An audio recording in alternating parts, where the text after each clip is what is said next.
कहानी की शुरुआत में सब कुछ एकदम नॉर्मल चल रहा था, लेकिन आज कुछ ऐसा होने वाला है जो दुनिया को पूरी तरह बदल के रख देगा।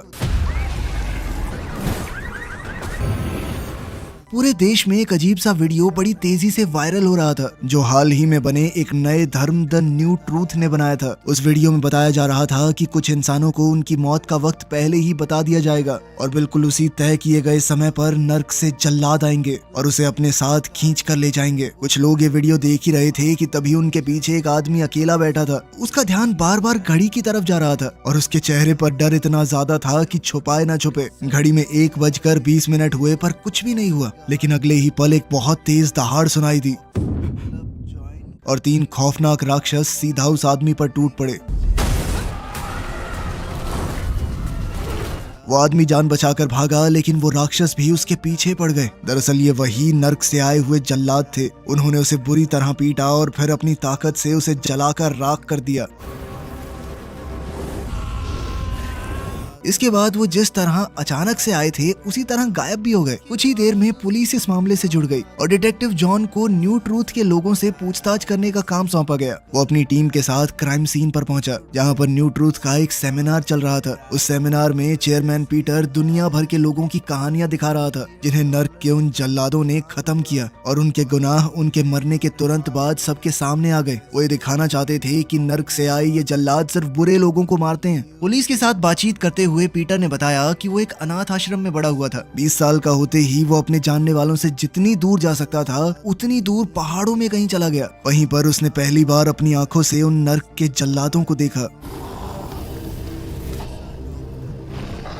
और उसी पल उसे जीने की एक नई वजह मिल गई। अब उसका एक ही मकसद है कि लोग जल्लादों से डरकर अपने गुनाह कबूल करें और सीधे रास्ते पर चलें। जॉन इस सोच से बिल्कुल सहमत नहीं था, क्योंकि डर के मारे जो माफी मांगी जाती है वो कभी सच्ची नहीं होती और इस तरह के धर्म के हिसाब से तो इंसान अपनी मर्जी से कुछ कर ही नहीं सकता। इस पर पीटर ने बात घुमाते हुए कहा कि तुम्हारी पत्नी का खून हुआ था ना, फिर भी कातिल छूट गया। उसका कहना था कि इंसानों के बनाए हुए कानून कभी सच्चा इंसाफ नहीं दे सकते। इसके बाद शहर के एक दूसरे कोने में हम अगले शिकार को देखते हैं, जो कि एना नाम की एक औरत है। वो इस वक्त अपनी दुकान बंद करके घर पर लौटी ही थी कि तभी उसके बच्चों ने उसे सरप्राइज दे दिया। उसी वक्त कहीं से एक अजीब सा साया सामने आया।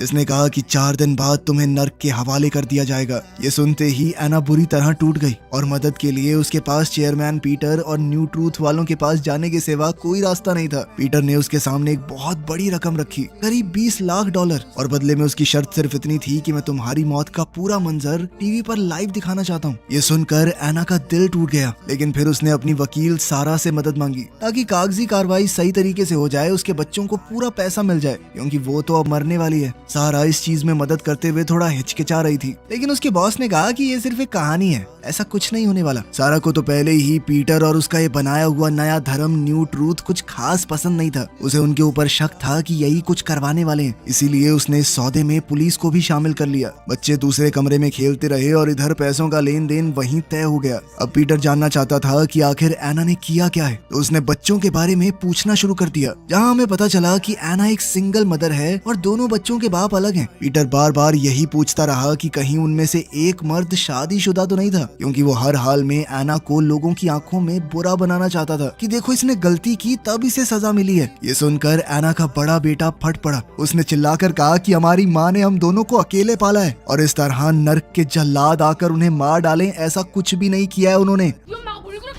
रात होने पर जॉन ने अपनी बेटी एमिली को फोन किया, क्योंकि वो अभी तक घर नहीं लौटी थी, लेकिन एमिली ने झूठ कह दिया कि मैं अपनी दोस्त के घर पे पढ़ रही हूँ। सच तो ये था कि इस वक्त वो चेयरमैन पीटर के फ्लैट में बैठकर अपने दिल का बोझ हल्का कर रही थी। उसने कबूल किया कि मेरी माँ की मौत मेरी वजह से हुई है, क्योंकि बचपन में मैं एक दिन खेलकूद में इतनी ज्यादा उलझ गई कि अपने पापा को कुछ सामान देने जाना था वो भूल गई मैं, जिसके बाद मजबूरी में मेरी माँ को वो सामान लेकर जाना पड़ा और जब वो सामान देने जा रही थी तभी उनका कत्ल हुआ। पीटर उसे सीधा उसी कातिल के घर पर ले गया और पूछा कि तुम तैयार हो। एमिली ने चुपचाप उस आदमी को अपने काबू में किया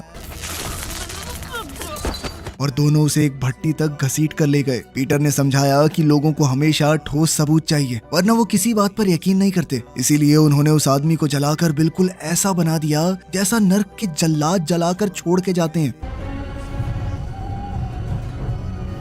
इसके बाद मीडिया ने भी हाथों हाथ ये खबर उठा ली। पुलिस चीफ ने जॉन को ये सब कुछ बताया, जिससे उसका पुराना जख्म फिर से हरा हो गया। वो थोड़ा उलझन में पड़ा, जबकि एमिली के चेहरे पर तो जरा सा भी पछतावा नहीं था। अब न्यू ट्रूथ के कुछ कट्टर फॉलोअर्स एरोहेड के नाम से मशहूर होने लगे। एरोहेड वाले किसी को पीटने से लेकर मार डालने तक किसी चीज से घबराते नहीं थे। उनका एक लीडर है जो मुंह पे अजीब सा पेंट लगा के अपने फॉलोअर्स को ऑर्डर देता है सोशल मीडिया पे कि किस पर कब हमला करना है। उसके फॉलोअर्स पुलिस तक में मौजूद थे। पता चला कि जॉन का एक कलीग मार्क भी उनमें से एक है। उसने एना की सारी सरकारी जानकारी, यहाँ तक कि उसके बच्चों की डिटेल भी एरोहेड के चैट रूम में डाल दी। घबराई हुई सारा ने जॉन को फोन किया और दोनों एना के परिवार को बचाने के लिए दौड़ पड़े। उधर एरोहेड का लीडर अपने लोगों को भड़काता रहा कि इन गुनहगारों को हर हाल में सजा मिलनी चाहिए। रास्ते में किसी पर भी भरोसा करना बहुत मुश्किल था, क्योंकि किसी को नहीं पता कौन एरोहेड का फॉलोअर निकले। फिर भी वो किसी तरह सही सलामत एयरपोर्ट पर पहुंच गए और दोनों बच्चे फ्लाइट में बैठ गए। आखिरकार एग्जीक्यूशन का दिन आ गया। सारा और उसके बॉस को तो यकीन ही नहीं हो रहा था कि देश के सारे बड़े टीवी चैनल इस मंजर को लाइव दिखाने वाले थे। जॉन अब भी अपनी बेटी एमिली तक पहुंचने की कोशिश कर रहा था। तभी एरोहेड के लोगों ने पुलिस स्टेशन पर ही हमला कर दिया, ये मानते हुए कि वो भगवान के काम में टांग अड़ाएंगे। वो उस औरत एना को बचाने की कोशिश करेंगे। दूसरी तरफ स्टेज पूरी तरह सज गया, कैमरास अपनी जगह लग गए और एना को अंदर लाया गया। न्यू ट्रूथ को चंदा देने वाले अमीर लोग अपनी कुर्सियों पर बैठे और भीड़ शांत हो गई, जबकि एना अपनी मौत का इंतजार करने लगी। जैसे ही उसका वक्त खत्म हुआ तो चारों तरफ एक डरावनी खामोशी छा गई। तभी हवा को चीरते हुए एक आवाज गूंजी। नर्क के वो जल्लाद सामने आ गए और उन्होंने पल भर की भी देर नहीं की।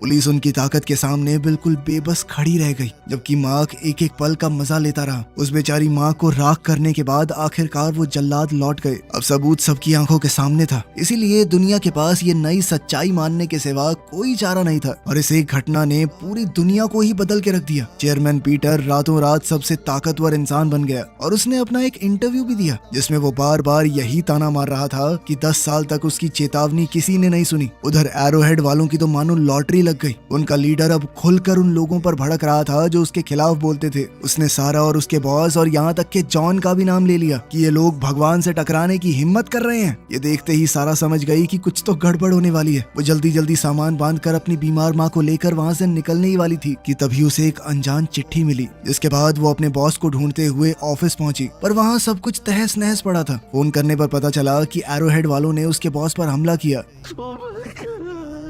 और अब वो लोग कभी भी सारा के पीछे आ सकते हैं। लेकिन सारा को अब तक निकल जाना चाहिए था, क्योंकि नाबालिग लड़कों की एक भीड़ जल्द ही उस पर और उसकी माँ पर टूट पड़ी। वो किसी तरह बचते बचाते अपनी माँ को हॉस्पिटल लेकर गई। फिर भी चोटों ने उसकी माँ की जान ले ही ली। इस बात से गुस्से में भरा हुआ जॉन सीधा पीटर के फ्लैट में जा घुसा, लेकिन वहाँ पर पीटर का नामो निशान नहीं था। और जैसे ही वो नीचे उतरा, बाहर खड़े एरोहेड के सपोर्टर्स ने उस पर हमला कर दिया। तभी पीटर का फोन आया और उसके कहने पर लोगों ने रास्ता छोड़ दिया। पीटर ने जॉन से कहा कि अगर अपनी बेटी एमिली को चाहते हो तो आकर मुझसे मिलो। जिस जगह पर पीटर ने जॉन को बुलाया था, ये वही अनाथ आश्रम था जहाँ पर वो बड़ा हुआ। वो इस वक्त बिल्कुल वीरान पड़ा था। सारा ने वो लेटर पढ़ा जिसे फ्यूचर चर्च नाम की एक ऑर्गेनाइजेशन ने भेजा था। अब वो उनके एड्रेस पर पास्टर डेविड से मिलने पहुंची। डेविड ने उसे चेयरमैन पीटर का एक इंटरव्यू दिखाया, जिसमें पीटर ने खुद कबूल किया था कि 20 साल पहले उसे भी अपनी मौत का फरमान मिला था,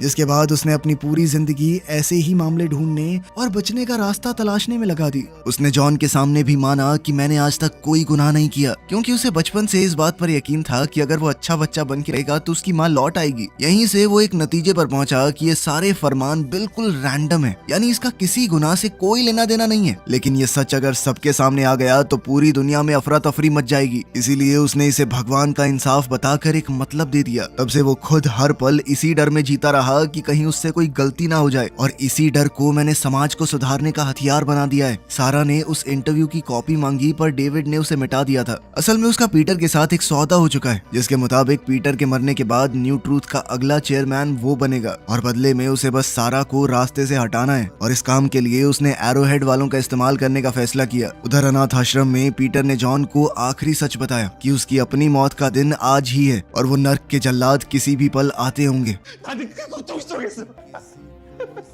उसने ये भी बताया कि तुम्हारी बेटी घर पर ही तुम्हारा इंतजार कर रही है। साथ ही उसने उसके सामने एक आखिरी चॉइस रखी, या तो वो उसकी मौत को रिकॉर्ड करके उसके पूरे किए धरे पर पानी फेर दे, या फिर इस सच को दफनाकर इसी नई दुनिया में बिल्कुल चैन से रहे। यहाँ पर कोई गलत काम करेगा ही नहीं। जॉन ने दूसरा रास्ता चुना और अपनी आंखों के सामने उन नर्क के जल्लादों को पीटर को राख बनाते हुए देखा।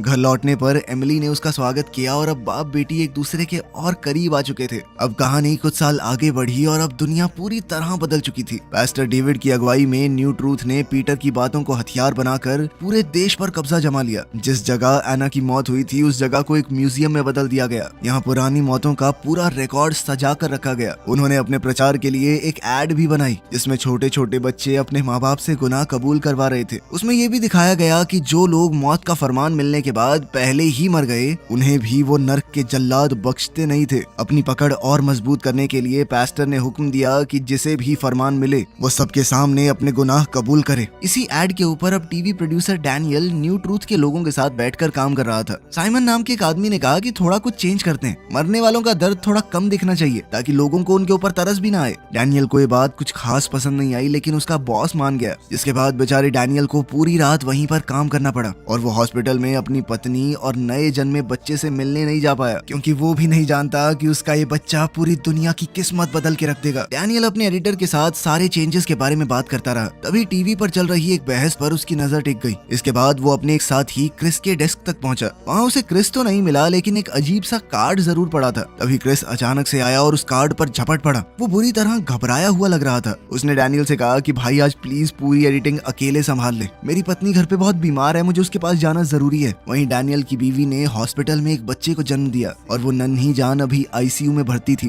बाकी माओं के साथ वो भी अपने बच्चे को देखने पहुंची। तभी उस बच्चे के सामने एक साया आया और फरमान सुना दिया कि 3 दिन बाद ये बच्चा नर्क के हवाले कर दिया जाएगा।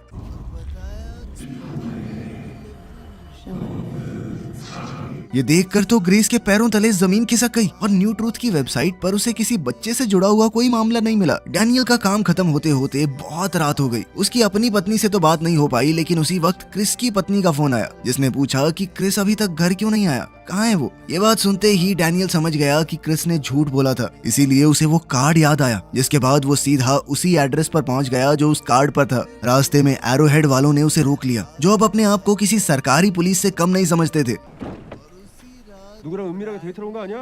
पूछताछ से पता चला कि वो एक टीवी प्रोड्यूसर है और उसने बहाना बना दिया कि मैं तो यहाँ पर झील की प्यारी सी फुटेज रिकॉर्ड करने आया हूँ। बहाना अच्छा था तो वो लोग इस बात को मान भी गए। अंदर जाकर उसे क्रिस अकेला बैठा हुआ मिला। डैनियल ने उससे पूछा कि क्या हुआ भाई, यहाँ क्यों बैठा है अकेले। तब क्रिस ने कबूल किया कि मुझे भी वो फरमान मिल चुका है। उसने हाथ जोड़ते हुए कहा कि भाई ये बात किसी को मत बताइयो, यहाँ तक कि मेरे परिवार को भी ना पता चल जाए, वरना वो एरोहेड वाले उनका जीना मुश्किल कर देंगे। कुछ ही देर में वो नर्क के जल्लाद आ गए। उन्होंने क्रिस को झील के उस पार तक घसीटा और फिर बुरी तरह जलाकर उसकी राख डैनियल के पैरों के पास फेंक दी।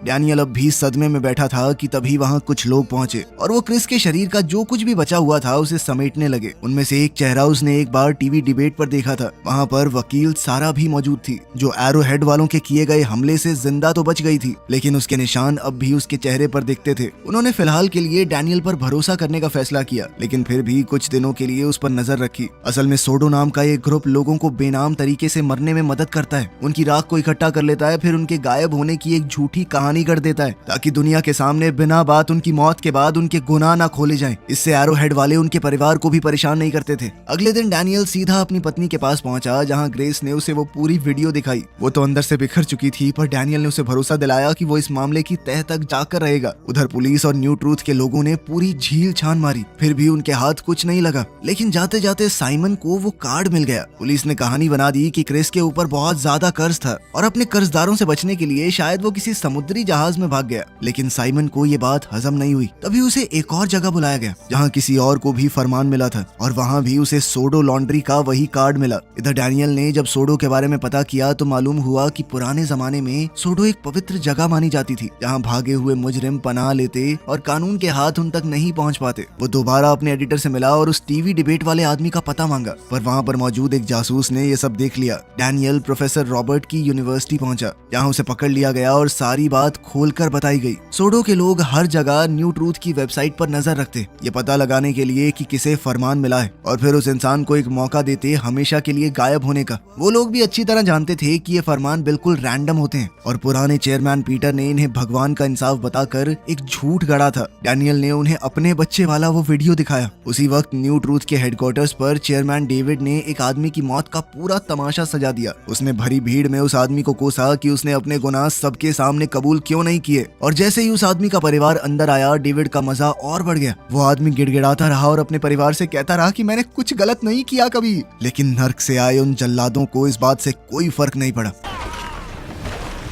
वो सबके सामने अपना काम निपटा कर लौट गए, जबकि चेयरमैन की खुशी का तो ठिकाना ही नहीं था क्योंकि उनकी व्यूअरशिप आसमान छूने लगी थी। इसके बाद उसने एक और मैनिपुलेट करने वाला भाषण देते हुए पूरी भीड़ को अपनी मुट्ठी में कर लिया। फिर साइमन ने एक मीटिंग बुलाकर उसी आदमी का एक इंटरव्यू दिखाया जो अभी मरा है। उसने न्यू ट्रूथ वालों के साथ बातचीत के दौरान बताया था कि लॉयर सारा ने उसे हमेशा के लिए गायब होने का ऑफर दिया था, लेकिन उसने सही रास्ते को चुना, उसने मना कर दिया। सारा के जिंदा होने की खबर सुनते ही डेविड के चेहरे का रंग उड़ गया और उसने साइमन को हुक्म दिया कि ये सोडो वोडो जो भी ऑर्गेनाइजेशन है इसके सारे लोगों को उठा लो। साइमन ने ये काम एरोहेड वालों को सौंप दिया, जिन्होंने सोडो के एक आदमी को ढूंढ निकाला और उसे पीट पीट कर उससे सारी जानकारी उगलवा ली। पास ही में छुपे हुए साइमन को प्रोफेसर रॉबर्ट का ठिकाना पता चल गया और वो चुपचाप वहाँ से निकल गया। उधर प्रोफेसर डैनियल को समझा रहा था कि तुम्हारा बच्चा बिल्कुल बेकसूर है, ये एक भूकंप या सुनामी जैसी कुदरती आफत है और कुछ नहीं, रैंडमली लोग मरते हैं इसमें। वो उसे सारा के पास ले गया जहाँ पर सारा ने सीधा सीधा कहा कि इस बच्चे की मौत हमें पूरी दुनिया को दिखानी होगी लाइव। उसका कहना था कि न्यू ट्रूथ वालों ने धर्म के नाम पर पूरी दुनिया में गंद फैला रखा है और एक मासूम बच्चे को मिला फरमान उनके पूरे झूठ को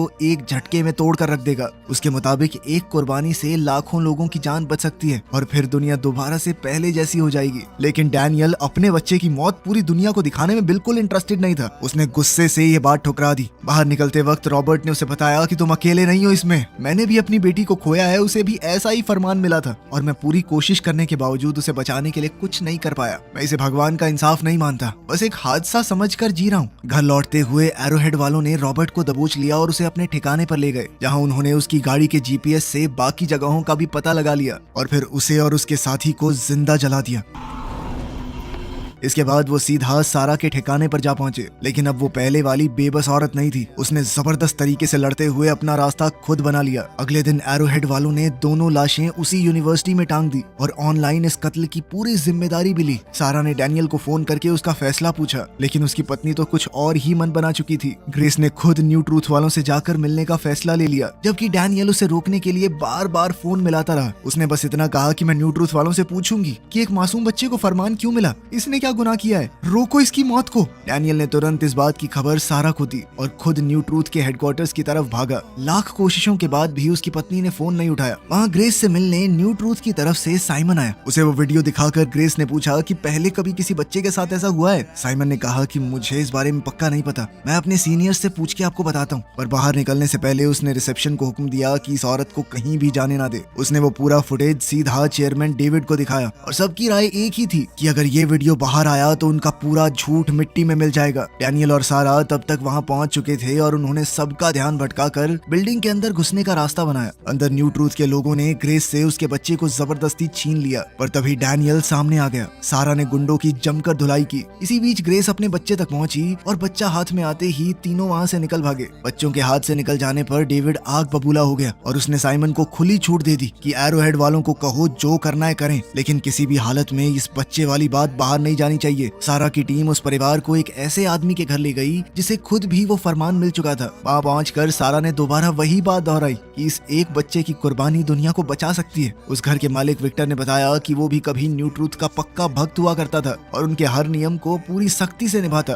फिर भी उसे नर्क का फरमान मिला। इस बात ने उसकी आंखें खोल दी और उस मासूम बच्चे को देखने के बाद तो उसे यकीन हो गया कि उसने कुछ गलत नहीं किया। ये सब कुछ ऐसे ही हो रहा है बिना किसी मतलब के। आखिरकार ग्रेस भारी मन से अपने बच्चे की मौत को लाइव दिखाने के लिए मान गई और विक्टर भी सारा की मदद करने के लिए मान गया, क्योंकि इस तरह की लाइव स्ट्रीम वो न्यू ट्रूथ वालों के लिए न जाने कब से कर रहा था। सारा की वीडियो पूरी दुनिया तक पहुंचते ही चेयरमैन डेविड के पैरों तले जमीन खिसक गई और उसकी पूरी टीम में किसी को समझ नहीं आ रहा था कि क्या करें। आखिरकार बच्चे की मौत का दिन आ गया। सारा लाइव स्ट्रीम की लोकेशन और उसके बाद उन्हें कहाँ छुपना है उस बात का प्लान बनाने में लगी हुई थी। तभी विक्टर थोड़ा सामान लाने के लिए बाहर निकल गया। बाहर जाते ही उसे अपने फरमान वाला दिन याद आया और उसने सीधा चेयरमैन डेविड को फोन मिला दिया। उसने बताया कि बच्चा मेरे कब्जे में है और साथ ही मेरी मौत का वक्त उस बच्चे के सिर्फ 5 मिनट बाद का है। विक्टर ने डेविड से पूछा कि इसका क्या मतलब हो सकता है और डेविड ने उसे पागल बनाते हुए कहा कि ये बच्चा कभी पैदा होना ही नहीं चाहिए था, ये गलत पैदा हुआ है और इसकी मौत को दुनिया से छुपाने के लिए तुम्हें चुना है भगवान ने। ये सुनते ही विक्टर खुशी से भर गया, ये सोचकर कि उसकी मौत बहुत जरूरी है, भगवान ने कुछ सोचकर चुना है उसे। पर जैसे ही उन्होंने उसका पता पूछा वो भड़क गया और पता बताने की बजाय उसने सिर्फ एक हल्का सा सुराग छोड़ दिया कि अगर भगवान की मर्जी होगी तो ये लोग मेरे तक पहुंच जाएंगे। न्यू ट्रूथ ने टेलीकॉम में बैठे अपने एरोहेड जासूसों के जरिए उसकी लोकेशन निकाल ली और अपनी पूरी फौज वहां भेज दी। सारा की टीम उस परिवार को लेने पहुंची, लेकिन विक्टर तब तक अपनी पुरानी सोच पर लौट चुका था। अब डैनियल जैसे ही उससे मिला, विक्टर कहने लगा कि मुझे अपनी मौत का मतलब मिल चुका है, मैं भगवान की एक गलती पर पर्दा डालूंगा, क्योंकि अगर वो बच्चा उनके साथ रहेगा तो दोनों की मौत आगे पीछे होगी, दुनिया कभी जान ही नहीं पाएगी कि असल सजा किसे मिली। इतना कहकर उसने डैनियल पर हमला बोल दिया। डैनियल किसी तरह उससे छूट कर भागा, फिर भी विक्टर ने उसे रास्ते में ही दबोच लिया। अब वो वापस घर की तरफ लपका, लेकिन वहाँ सारा पहले से तैयार खड़ी मिली, जिसने उसे इतनी देर तक रोके रखा कि ग्रेस अपने बच्चे को लेकर वहाँ से निकल जाती। भीड़ को इकट्ठा होते देख ग्रेस ने सबके सामने कहा कि अपनी आंखों से देखो,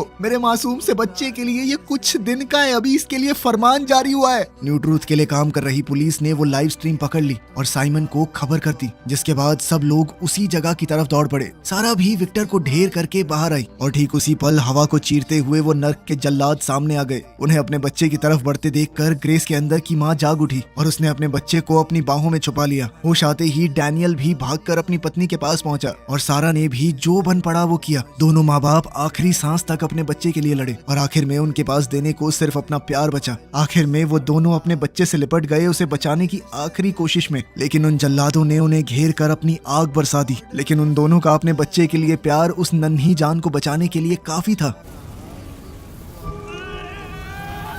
वो दोनों जलकर राख हो गए, लेकिन बच्चे को खरोंच तक नहीं आई। ये देखकर विक्टर उलझन में पड़ गया, इसीलिए उसने भगवान का अधूरा काम खुद पूरा करने की ठान ली। अब वो बच्चे को खत्म कर देना चाहता था, लेकिन सारा ने ऐन मौके पर उसे रोका। फिर भी वो उससे छूटकर बच्चे की तरफ लपका, लेकिन इस बार खुद नर्क से आए उन जल्लादों ने उसका रास्ता रोका।